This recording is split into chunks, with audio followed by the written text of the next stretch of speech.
In this video I will show you two methods of setting working directory in RStudio. Method 1. Open RStudio and you must be inside Console tab as shown here. Then type getwd and press enter to get the current working directory. This is my current working directory for RStudio. Now to change working directory type setwd, and as parameter we have to provide a path as shown here. You can provide any desired path.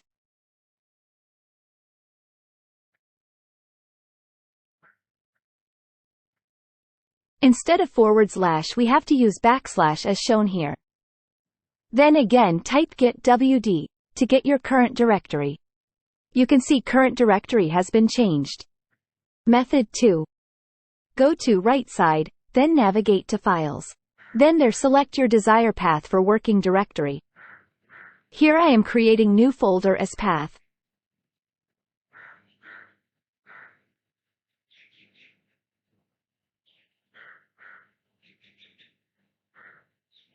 Then click on More and then Set as Working Directory.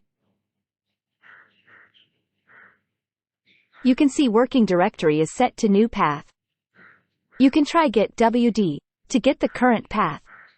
This much for today. If you like this video, please like, share and subscribe to the channel.